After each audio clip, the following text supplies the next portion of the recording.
Producer அண்ணன், நீங்க அடிக்கடி சொல்லுவாங்க, எங்க ஆரம்பிச்சு எங்கேயோ வந்து நின்றுருக்கு, இது எல்லாமே ஒண்ணுமேல இறைவன் தான், ப்ரொடியூசர் வச்சுக்க நம்பிக்கை தான், அவர் வச்சிருக்காரு. ஒன்னு மனசை நல்லா ஹாப்பியா வச்சுக்கிடுவோம், நமக்கு எல்லாமே நல்லதாவே நடக்கும். ஒரு படம் ஆரம்பிக்கிறது எப்படியோ அதை எங்க போய் முடிக்குது அந்த படத்துக்கு தெரியும், அதை தேடிக்கிட்டே இருக்குது, அது போயிட்டே இருக்குது, அது நல்ல இடத்துல போய் நிற்கும் கண்டிப்பா அப்படின்னு சொல்லுவீங்க. அது உங்களுடைய எண்ணம் போல்னே. கண்டிப்பா இந்த படம் மிகப்பெரிய அடுத்த படம் எப்படி விடுதலை ஒண்ணு உங்க எல்லாத்துக்கும் பிடிச்சி, விடுதலை 2 உங்க எல்லாத்துக்கும் பிடிக்கும்னு நான் நம்புறேன். கண்டிப்பா நல்லா இருக்கும். உங்களுக்கு நன்றிங்க, வாழ்த்துக்கள்ங்க. பவான் சரி, ரொம்ப சந்தோஷம் உங்களை ஒர்க் பண்ணிருக்கு, ரொம்ப சந்தோஷம். அண்ணா பட்டினம் உங்களுக்கு நன்றி மேம். தமிழனே நன்றிங்க சார், உங்களுக்கு வாழ்த்துக்கள் சார். சேது மாமா, லவி மாமா,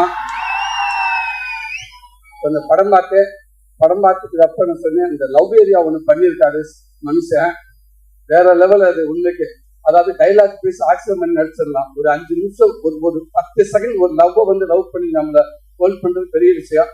ஆனா ஒரு சீன் ஃபுல்லா மஞ்சு மேம் மாமாவை சேர்ந்து டைலாக்கே பேசாம அந்த ஒரு சீனுக்குள்ள ஒரு லவ்வா எப்படி சொல்றது, உன்னை எனக்கு பிடிச்சிருக்கா அப்படின்னு கேட்கறதுக்கு அவர் ஆக்ட் பண்ணிருப்பாப்புல.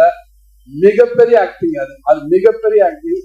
நம்மளை அறியாம ஒரு நடிகை நடிக்கிறப்போ பார்க்கப்ப நம்ம அந்த மூஞ்சி நம்ம கை காலம் நம்மள அறியாம அவங்களோட அப்படியே போயிட்டே இருக்கும். அப்படி ஒரு அந்த சீன் அது. ஐ லவ் யூ மாமா.